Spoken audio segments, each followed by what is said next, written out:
திமுக மீது கடுமையான வெறுப்பு, சித்தாந்த ரீதியாக தலைமை தாங்கக்கூடிய கட்சி திமுக என்ற ஒரு பிம்பத்தை விஜய் உடைத்து விட்டார். ஊழலின் மொத்த உருவமே திமுக தான். இன்னும் காமராஜர் ஆட்சி, கருணாநிதி ஆட்சின்னு சொல்ல முடியல.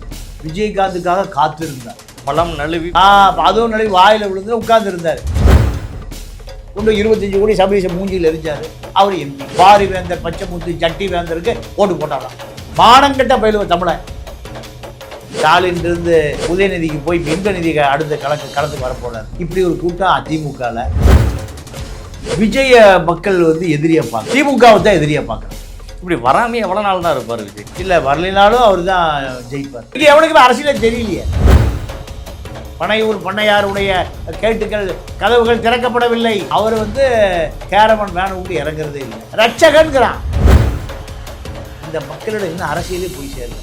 அதனாலதான் விஜய்கிட்ட லட்சக்கணக்கான பேர் போய் நிற்கிறான். ஜெயலலிதாவுக்கு சசி, விஜய்க்கு புஷி. பாஜக இல்லை என்றால் விஜய்க்கு திருச்சி ஜெயில கழிந்து நிற்பார். பாஜக விஜயினுடைய நடவடிக்கைகளை அது முடிவு பண்ணும். க்ளவுட்ஸ் ஆன் வாய்ஸோட ஒரு ஸ்பெஷல் இன்டர்வியூவில் ஒரு சிறப்பு அழைப்பாளராக தமிழா பாண்டியன் அவர்கள் இணைந்துள்ளார்.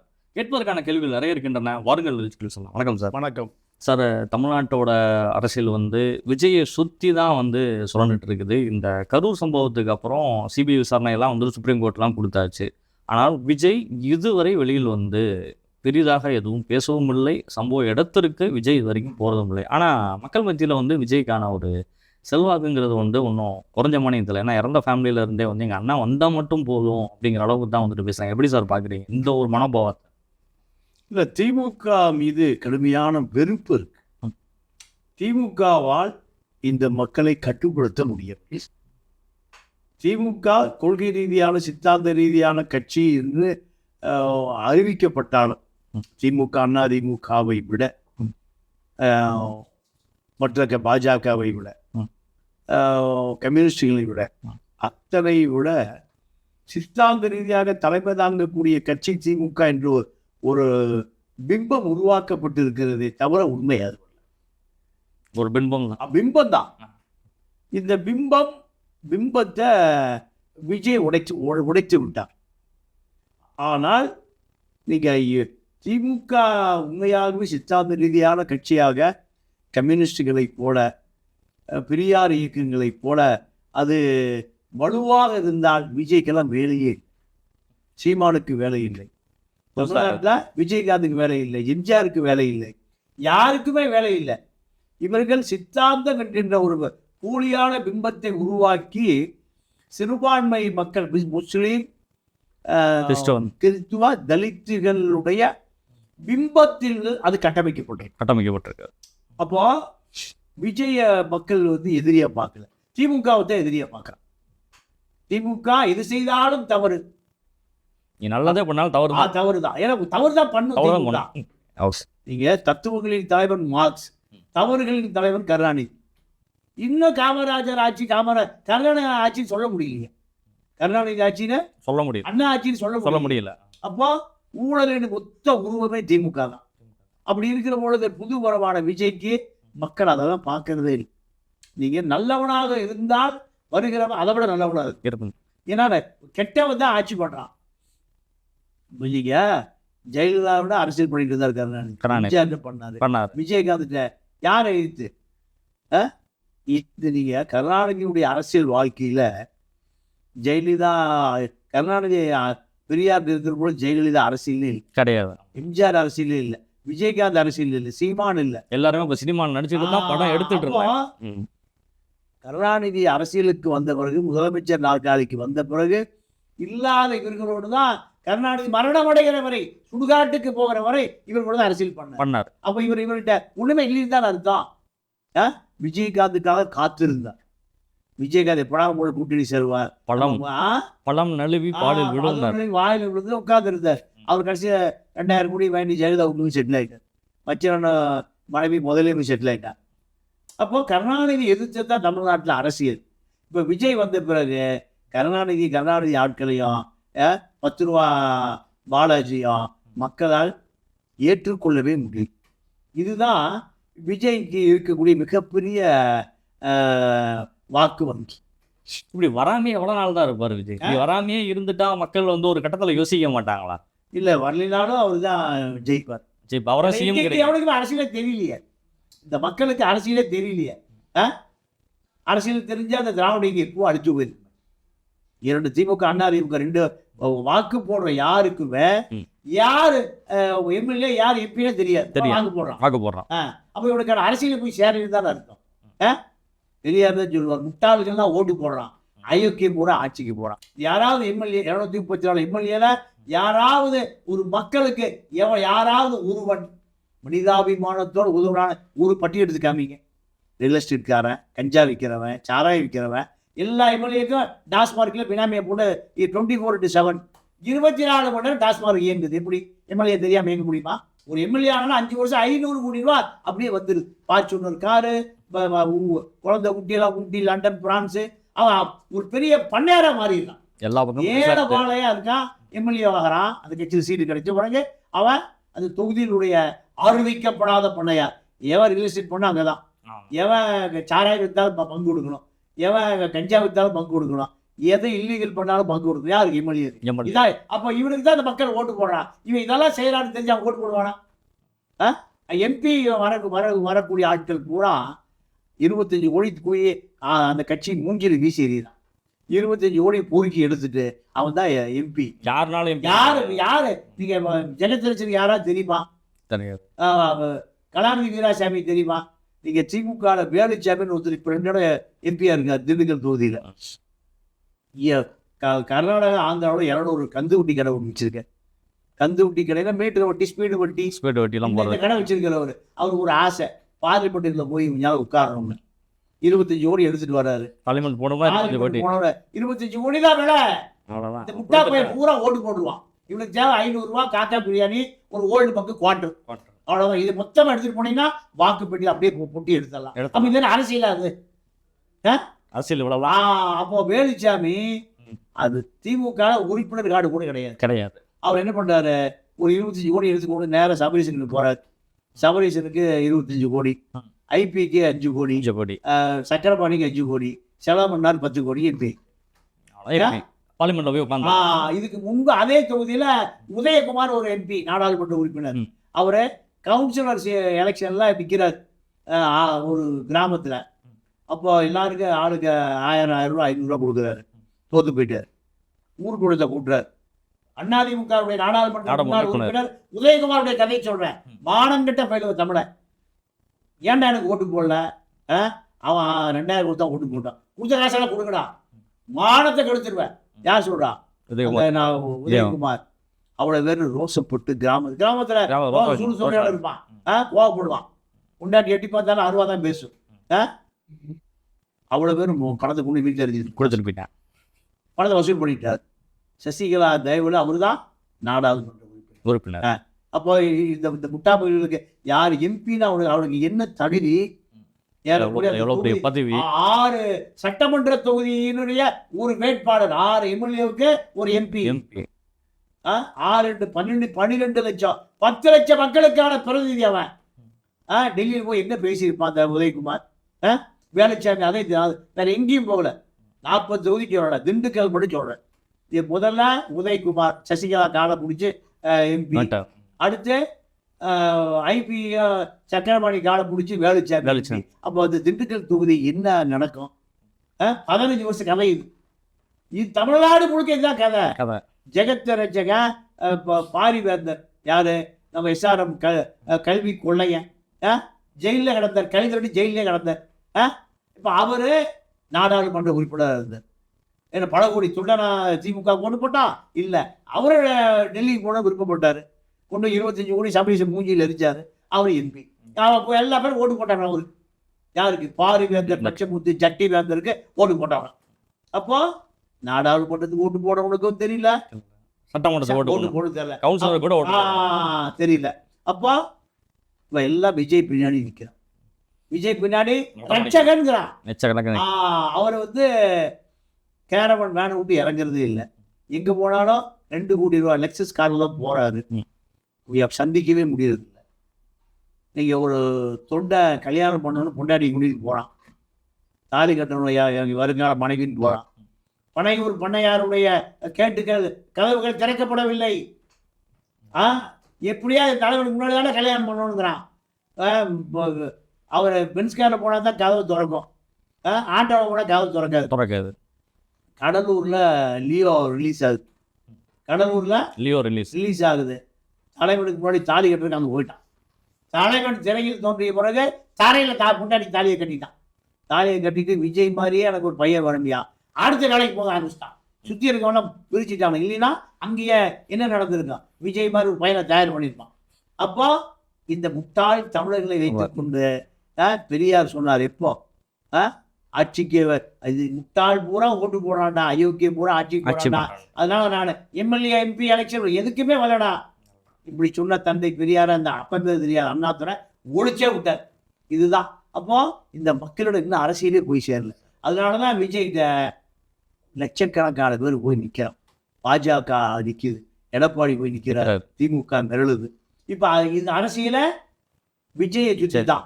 இப்ப புஷிக்கும் ஆதரவு பெரிய சண்டை ஓடுது. பெரிய சண்டை, அதாவது உக்ரைன் ரஷ்யா சண்டை போல. என்னையா சண்டைனா, நான் இது வரைக்கும் பல 100 கோடி செலவு பண்ணிருக்கேன். எனக்கு என்ன நோக்கம்னா கள்ளலாட்சியம் கொண்டு வரணும் தமிழ்நாட்டில். 10,000 கோடி வியாபாரம் இல்லை. இதுக்கு தான் திமுக சபரீசன் கிட்ட 16 இருக்காரு. யாரு ஆதவ. இப்போ அங்கிருந்து திருமாவளவன் போய் எடப்பாடிட்டு போய் பல மக்கள் போய் இப்போ கடைசியில் விஜய் செட்டில் ஆகி பல விஜய் காப்பாத்துக்கிறார். ஆனா புஷியை காப்பாற்ற முடியல. புஷி என்ன சொல்றாரு, நீ கட்சிக்கு 3 பொதுச் செயலாளர், ஒருவர் கட்சியினுடைய பொதுச் செயலாளர், இன்னொருவர் தேர்தல் பிரிவு பொதுச் செயலாளர், இன்னொருவர் அருண்ராஜ் ஐஆர்எஸ் கொள்கை பரப்பு செயலாளர், 3 செயலாளர்.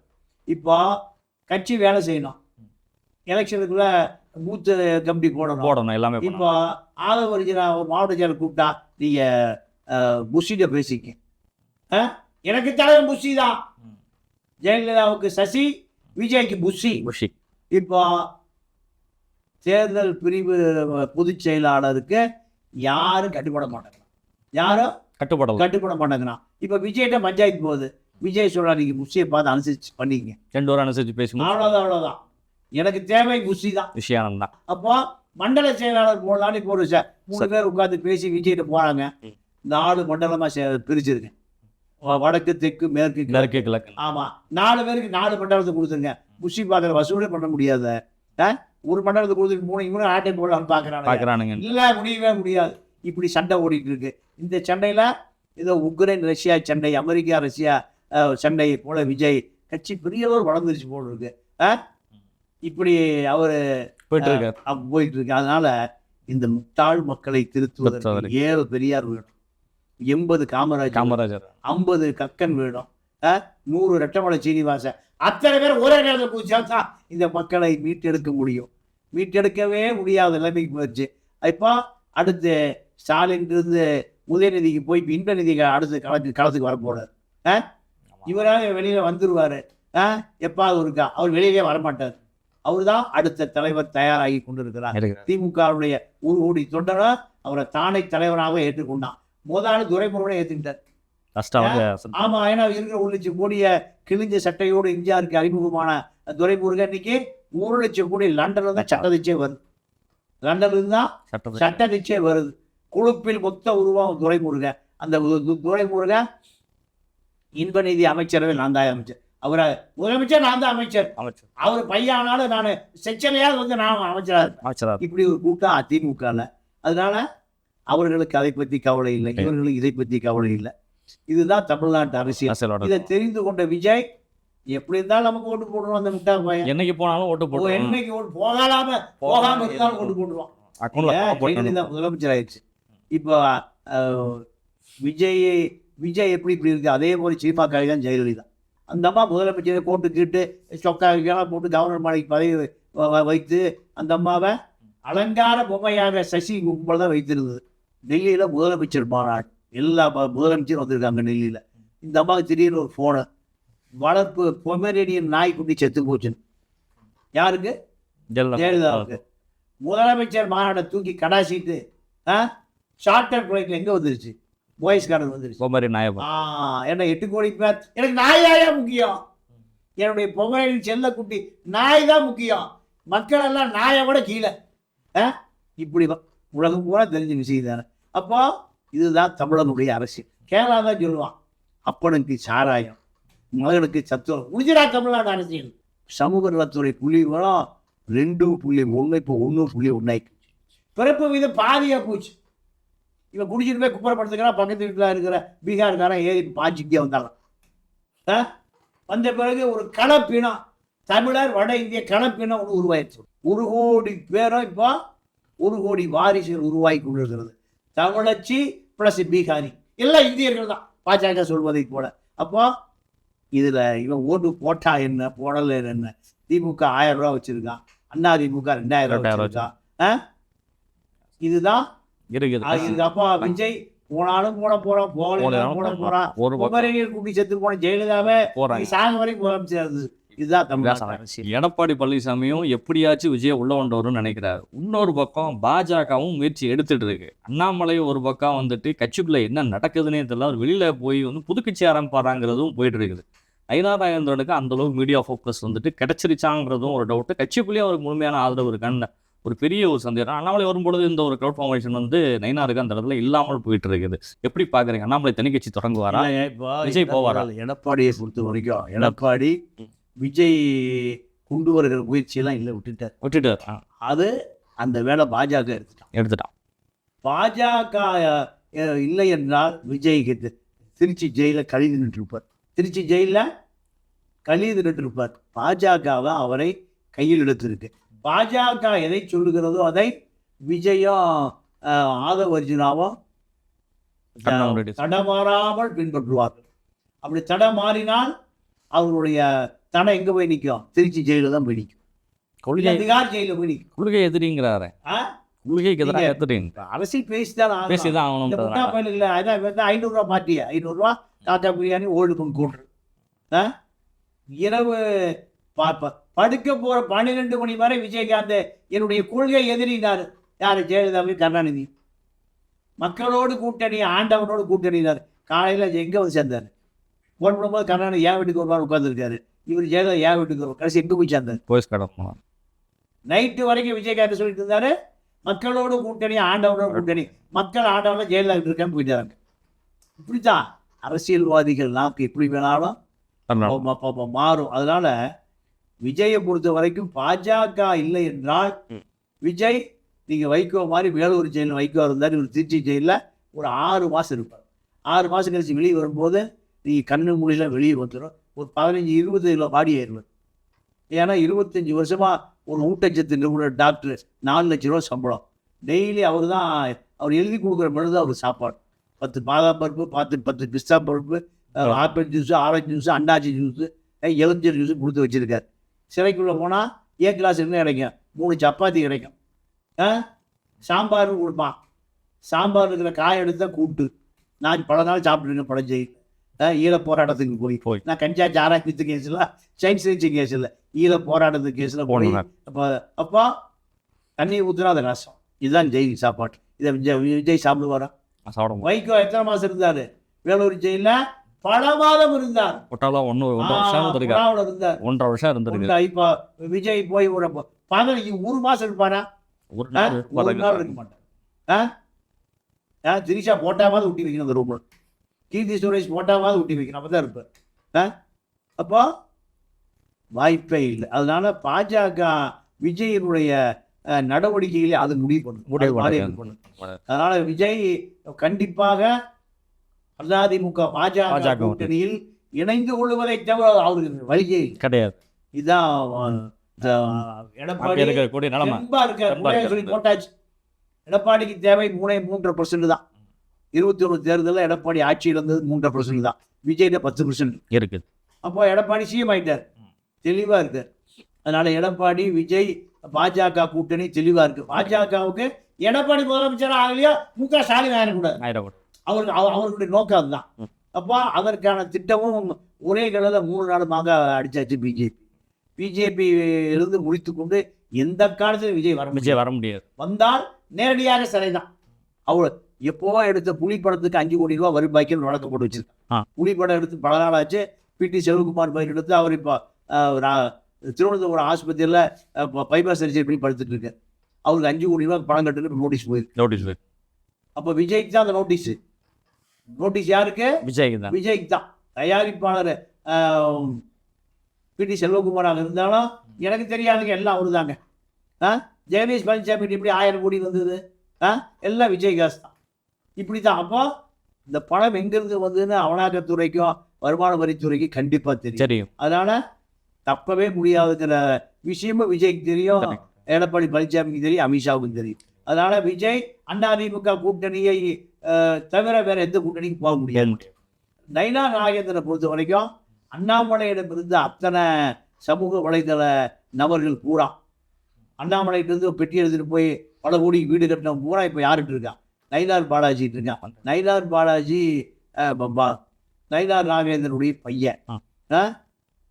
அண்ணாமலையினுடைய டாமினேஷன் தான் பாஜக சமூக வலைதளங்களை கட்டுப்படுத்துது. நயினார் பாலாஜிக்கு இன்னும் அண்ணாமலையை ஏமாற்றிய அத்தனை அக்கிஸ்டுகளும் அங்கே இருக்கான். சமூக வலைதளங்கிற பேர்ல அண்ணாமலையை ஏமாற்றி பல கோடிகளை அண்ணாமலையை பல கோடி சுட்டாரு. ஆவட்டத்து பல கோடி சுட்ட பல சமூக வலைதள நபர்கள் பூரா யாரை சுற்றி இருக்கான்? நயினார் சுற்றி இருக்கான். அதனால நயினார் பாலாஜி 2 பேரும் பாஜகவை பெரிய அளவில் எக்ஸ்போஸ் பண்ணுவதற்கான வாய்ப்புகளே இல்லைங்கிறது இதுதான். இப்போ நயினார் நாகேந்திரனை பொறுத்த வரைக்கும் ஏதோ செய்து பார்க்கிறார். அவரு எடப்பாடிக்கு நம்பிக்கையான ஒரு நபர். பாஜக எதை சொல்லுகிறதோ அதை எடப்பாடியிடம் சொல்லி இப்படியாவது பாஜகவுக்கு ஒரு 20 எம்எல்ஏ எப்படியாவது கிடைக்க வைக்குமா, இதை தாண்டி அவருக்கு எந்த திட்டமும் இல்லை. அதை நோக்கி தான் இபிஎஸ்னுடைய முதல் அடிமை நயினார் நாகேந்திரன். இதுதான் அடிமையாக இல்லாத இருக்கிற காரணத்தினாலதான் அண்ணாமலை மாற்றப்பட்டு அடிமையாக யாரை உட்கார வச்சிருக்காங்கன்னா நயினார் நாகேந்திரன் உட்கார வச்சிருக்காங்க. இதுதான் இப்போ பாஜகவை பொறுத்த வரைக்கும் பாஜகவில் நயினாருடைய வேலை வேகமாக இல்லை என்பதனால டெல்லியிலிருந்து ஒரு ஓய்வு பெற்ற ஒரு ஐபிஎஸ் அதிகாரியை இப்போ நியமிச்சிருக்காங்க RSS. அவர் வந்த பிறகு நீங்க எடப்பாடியை பார்க்கிறார், அமைச்சர்களை பார்க்கிறார். இவர் தான் இப்போ எல்லா வேலைகளையும் ஒருங்கிணைக்கிறார். இதை நோக்கி நகர்ந்துட்டு இருக்கு. அவர் இப்போ எடப்பாடி மிரட்டவும் செய்தார்.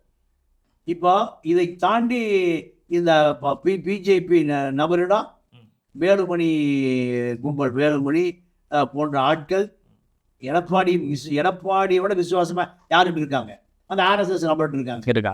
இப்போ உதயகுமார் சவுத்திர நம்பர் ஓபிஎஸ்க்கு பதிலாக ஒரு ஓபிஎஸ் அவரு நிர்மலா சீதாராமனை பார்த்து ஒருவேளை முதலமைச்சர் ஆவதற்கு வாய்ப்பு வந்தா எடப்பாடி உள்ள போனார்னா எனக்கு அந்த வாய்ப்பை கொடுங்க. அண்ணன் எப்போ காலியாவா தின்ன எப்போ கிடைக்கும்? இப்படி எடப்பாடி இப்போ யாரை நம்புறதுனே தெரியல. எல்லாருக்கும் முதலமைச்சர் நாற்காலி மேல ஆசை. உதயகுமாருக்கு ஆசை, வேலுமணிக்கு ஆசை, தங்கமணி கிடையாது, ஹெல்த் விஜயபாஸ்கருக்கு. அவனுக்கு எடப்பாடி தள்ளி விட்டு உட்கார்ந்துருவார். இப்படி 3 பேரும் அந்த நாற்காலி மீது ஒரு 50,000 கோடி செலவு பண்ணுவதற்கு தயாரா இருக்காங்க. இப்போ எடப்பாடி யாரைத்தான் நம்புவதோ இப்போ இல்லை, யாரை பார்த்தாலும் ஒரு சந்தேகம் இருக்குது. இதுதான் இப்போ அண்ணாமலை கட்சி ஆரம்பிப்பார், வெளியில கண்டிப்பா ஆரம்பிப்பார். அது மாற்றமே இல்லை. ஏன்னா மீண்டும் பாப்பா மாநில தலைவராக வருவதற்கு வாய்ப்பே கிடையாது. அவருக்கு ஒரு மாநில தலைவர்கள் போஸ்ட் வேணும். இப்பவே திருநெல்வேலியில கட்சி ஆரம்பிச்சு கொடிகிடி எல்லாம் நயினாருக்கு எதிரான ஆட்கள் அண்ணாமலை தூக்கியிருக்காங்க. தமிழ்நாடு முழுக்க அண்ணாமலைக்கு ஒரு அதிகார மையம் தேவை. ஏன்னா 10,000 கோடி சேர்ந்துருச்சு. திமுகவை விரட்டி வாங்கின சொத்து 10,000 கோடி இருக்குது. நுயல் ஆத்தோரமே 80 கோடி சொல்றாங்க. ஒரு 100 ப்ராப்பர்ட்டி இப்படி வந்தா 1000 கோடி ஆகிப்போச்சு. 10,000 கோடி அண்ணாமலையுடைய மனைவி பேரில், மைத்தோரின் பேரில் பெரிய இண்டஸ்ட்ரிஸ்ட் ஆகிட்டாங்க, பெரிய தொழிலதிபர்களாக மாறிட்டாங்க. ஒரு சாதாரண ஒரு விஆர்எஸ் கொடுத்து பாஜகவால் விரட்டி அடிக்கப்பட்ட அதிகாரி எடியூரப்பாவை உளவு பார்த்ததன் மூலம் இவங்க சஸ்பெண்ட் பண்ணுறாங்க. சஸ்பெண்ட் பண்ணி சிறையில் போட போகிறாங்க. இல்லை நான் என்னை விட்டுருக்க, நான் தமிழ்நாடு பார்க்கும் போது நாம் கரோனா பக்கம் வரவே மாட்டேன்னு தப்பி ஓடி வந்தவர் தான் இந்த அண்ணாமலை. இந்த அண்ணாமலை இப்போ தமிழ்நாட்டில் பாஜகவின் முகமாக இருந்து பாஜகவே பலே கில்லாடிகள் அவர்களே இவன் வச்சிருக்க முடியல. இவர் பலே கில்லாடி. அதனுடைய விளைவிப்பா அண்ணாமலை தூக்கி வெளியே வீசப்பட்டு இப்போ அது சொத்துக்களை காப்பாற்றுவதற்காக அவர் கூட கட்சியை ஆரம்பித்து ஆக வேண்டிய தேவை. எப்படியும் இந்த வருகிற அவரே ஒரு கட்சி ஆரம்பித்து எங்காவது ஒரு பக்கம் டிடிவி போல ஓபிஎஸ்ஐ போல சசிகலாவை போல அவர் ஒரு கட்சி தலைவராக மாறுவதற்கு வாய்ப்பு இருக்குது. நிச்சயமா சார், உங்களுடைய நேரங்களை ஒதுக்கி பல்வேறு கேள்விகளுக்கு பதில் தந்தவை நன்றி. நன்றி, வணக்கம்.